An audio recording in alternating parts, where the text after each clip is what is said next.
Reality is truly stranger than fiction. And this is true in what I'm going to talk about this evening.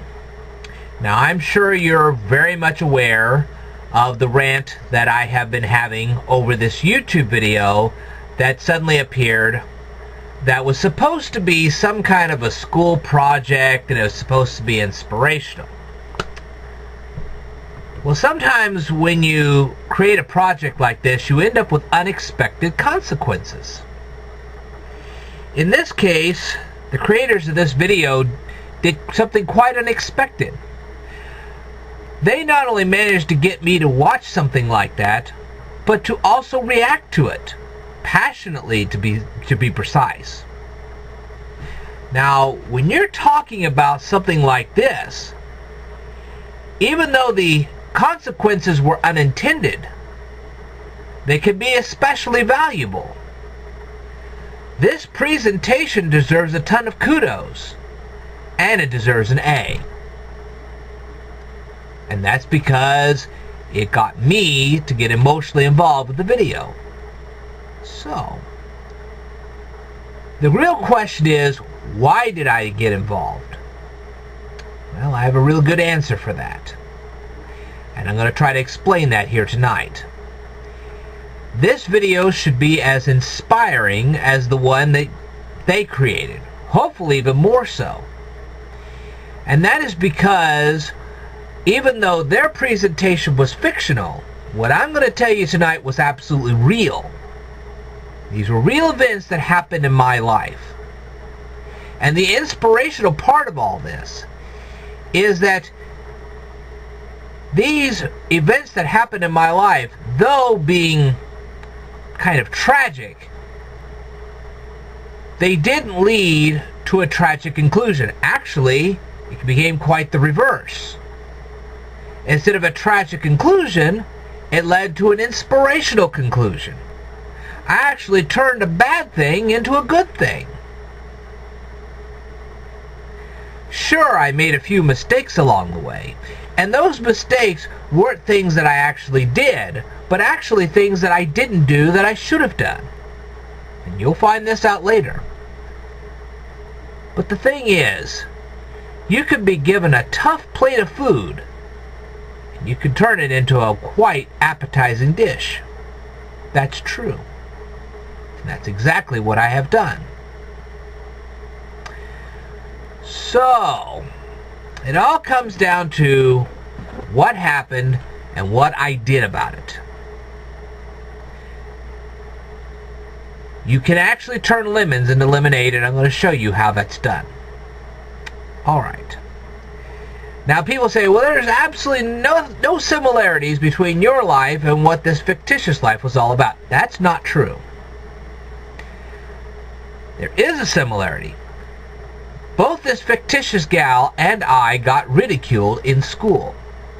But that's where the similarities end. The mere fact of the matter is that my life took a great big tangent.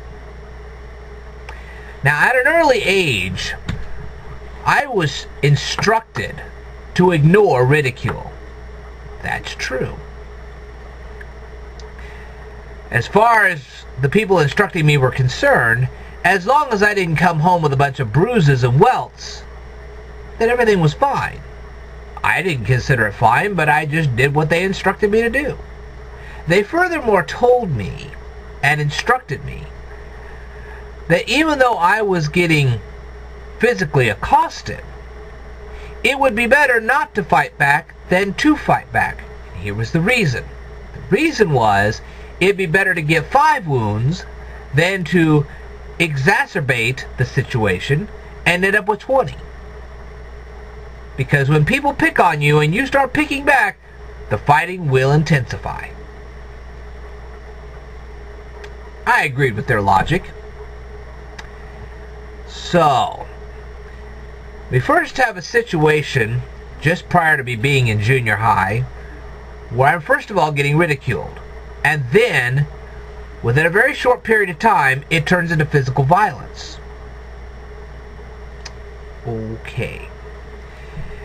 Now, As I was growing up, my mother taught me a few things. Number one, she taught me out how to cook.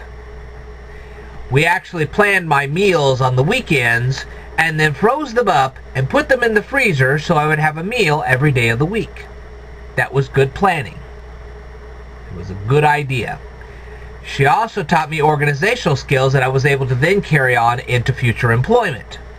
She also taught me very good money managing skills that I was also able to carry on into future employment. So some good things actually came out of my childhood. I'm a smart shopper, a super saver, a good organizer, and I can prepare my meals and have them ready to go. Those were good things. So, as I approached further and further to junior high, I was advised not to ride the school bus. Why is that? Because the bullies were on the school bus. And they didn't want any physical confrontations on the school bus. It was better for me. It was better for my classmates. You say, well, bullies don't get violent on a school bus. That's wrong. And I'm going to provide proof of that right down here in the comments below. So you'll see that that can really happen. Well, anyway, the violence got so bad that my friends on one cold October night actually came to my door begging me to do something about the violence. Now, when the violence first started, I received advanced information about various psychological and physical bullying. Basically, I received a playbook on what bullying was all about. So I was successfully able to anticipate the attacks of these bullies before they ever did it. That was invaluable information at the time. Now then, so we have the situation where I really can't ride the school bus. So you say, well, you walk to school, right? No. Because some of these bullies rode on the bus, others walked. And to walk down those streets with these kind of people around just left you open to bullyism. Now keep in mind, I was not at the peak of my health at the time. I was a string bean. I was basically the runt of the litter. That just made me a prime target for bullyism. Okay.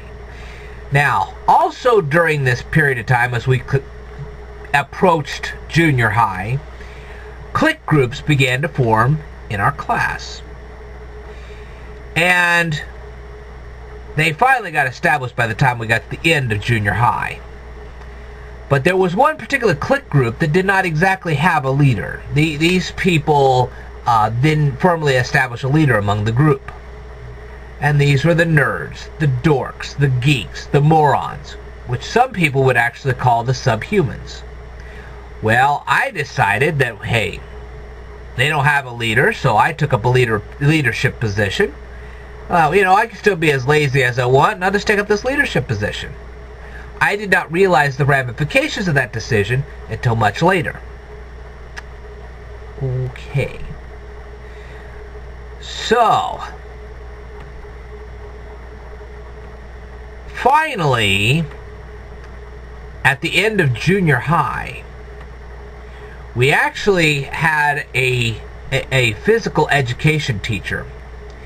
And I'm not sure where he learned how to play these unbelievably violent games, but I think the thing was he thought that having the kids in phys ed playing these violent games would get their aggression out of them so that they wouldn't have it when they went through the rest of their school day. I think that was what he was thinking. Well, that's okay and everything, except if you're having a situation of bullyism. Now keep in mind, they didn't exactly have a textbook about bullyism when I was going to school. They do now, but they didn't then. So I don't think he was realizing what was going on. Well, he started introducing games like Texas-style basketball. Before you say that there is no Texas-style basketball, look it up in the Urban Dictionary. It's there. Trust me. And there was kill hockey and kill soccer and dodgeball and you name it. All these games that were violent. What this teacher did not realize was that the bullies in my class were taking advantage of this situation. It was a way for them to bully without getting into trouble. Hey, we're just playing the game here. So basically what they did was they made sure, see, in the games like that, what would happen is whoever got the ball got accosted. So they just made sure I had the ball. There you go. Of course, that wasn't the only way they bullied us, but that was one way. So, anyway, it just really got bad. Well, anyway, my friends and I finally figured out that bullies do not like the spotlight. So we devised a way to pull the bullies into a spotlight. And when that happened, things did actually change. And what happened was that I started writing phys ed reports, and the reason for that was the bullies were in the phys ed room while I was in study hall writing phys ed reports. The less we saw of each other, the less the violence was. Later on, when I was in high school, I actually went to a vocational center half a day. These bullies didn't really want to go to the great mental effort of pursuing me on this, so they were still back at the small school while I was going to a vocational center for half a day. By doing so, by separating us out, the violence decreased. That was an invaluable lesson I learned. So, what did I learn from that experience? Number one, bullies don't like spotlights. Two, you can find nonviolent ways of solving bullying problems.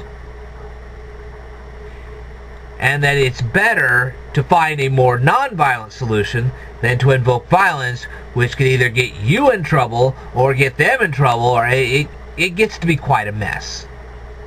I didn't want any mess, I assure you. So,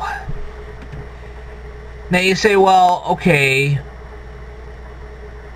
today people don't walk down the streets because of things like what happened to Adam Walsh and other kids that have been kidnapped out of their homes and out of their, on the street or wherever.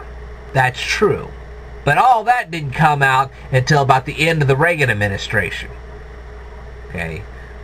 When I was a kid, we heard about stories like this, but they weren't prevalent in the news as they were when I got older. So there you go.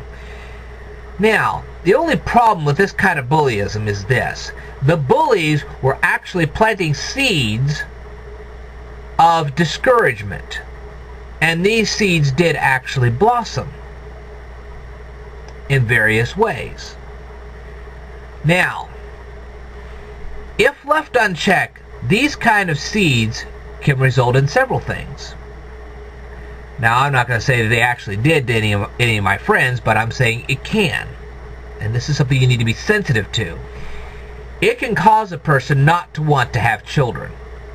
The main reason is that if they think that their children are going to have to endure the same type of bullyism as they did, well, they're not going to have children. It can lead to social problems.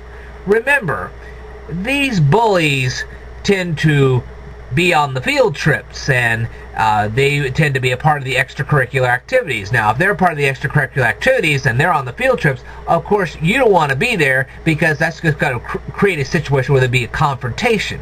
See what I mean? I missed a lot of my field trips and those extracurricular activities because they were there. Of course, there was another reason why. Like I said, I was not at the peak of my health, so that was part of it. But the other part was the bullyism.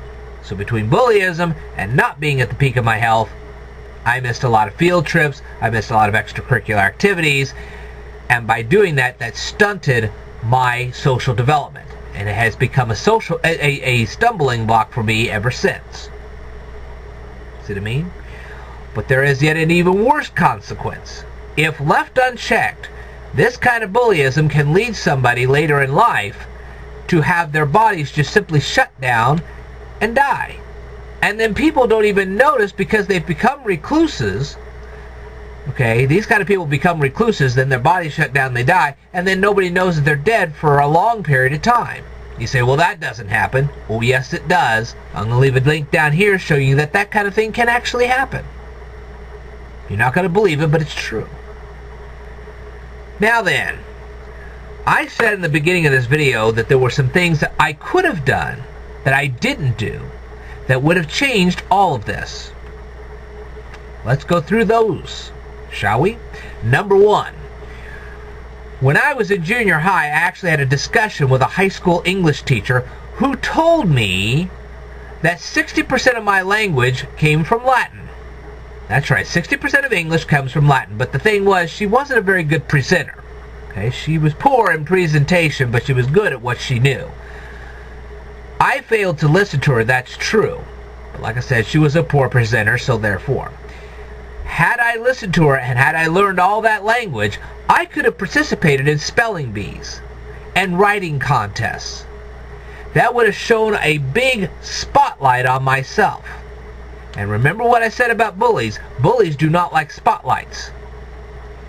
Had I been able to shine the spotlight on myself, the bullies would have never come near me, because they wouldn't want to be in the spotlight with me. Okay? Nowadays, they have geography bees, and they have other kinds of contests for kids. It's a great time to be a kid these days. You can enter a lot of contests. Okay, so, but you say, well, learning Latin is difficult. It can be, except for mistake number two that I made. Number two, I lived in a small town and went to a small town school, but my mother periodically transported me to a big town with a big library. Okay, I went to a big town with a big library. What was in that library? A book about speed reading. I could have learned to read a lot faster. I was a pretty slow reader back then. I'm not now. Secondly, I could have sped read this book, The Memory Book by Harry Lorayne. And by doing so, I could have increased my memory. Therefore, I could have done better in school. My GPA would have risen like you wouldn't believe. The spotlight would have been shining higher on me. I would have entered a lot of contests, which would have continued the separation of me and the bullies. Problem solved. See what I mean? So, the final key is this. When I got out of high school and I learned all this stuff, I decided that I would do for others what was not done for me. First of all, I didn't have an ally in school. Nobody assisted me. So, because of that situation, I decided to become an ally to all victims of bullyism. I was going to do for them what nobody did for me. And that is why I've literally put all my brains here on YouTube for everybody to absorb. So when you learn how to speed read, and you learn how to memorize things, and you learn all this wonderful Latin, and you start watching my videos, and you memorize all that information too, your GPA rises, the spotlight starts shining on you, the bullies want to shy away because the spotlight's on you, you're around more adults than you are kids, that makes a big difference, and then on top of that, you end up in classrooms that they're not in, and they're not going to exert that much mental effort to chase you down, normally. Okay? So see how the solution works? And to think that I was generous enough not only to figure all this out, but then to give it to all of you. Talk about an awe-inspiring story here. Talk about the ultimate act of generosity. There you go. And the thing is, it's all real life. Everything I told you is exactly real. Whew. That's a lot to absorb, I know. So, my message to you is this. If you are a victim of bullyism, you don't have to shoot anybody down. You don't have to take your life. You don't have to end up with this defeatist attitude and become a recluse and end up dying, and nobody knows that you're alive and or they're dead or whatever, and they find you later on, and yeah, you don't have to go through any of that. You just do what I tell you to do, and you will be fine. And the best part about it is, you actually have an ally. I'm your ally. You can't get better than that. Well, I think I've said just about everything I could possibly say. Have I gotten the point across yet? I hope so. Anyway, this is Ted the Speed Learner signing off. If you have any questions or comments, you can leave them down here below. You can make a video response, leave it down here below. Kudos to these people who made this other video. Maybe they'll inspire some people, or maybe they'll start sharing this story, which is far more real than theirs, and have an even more inspiring story. My story is very awe-inspiring, and it's real. That puts me at the top of the charts. Alright, I will tell you more in a future video, so stay tuned.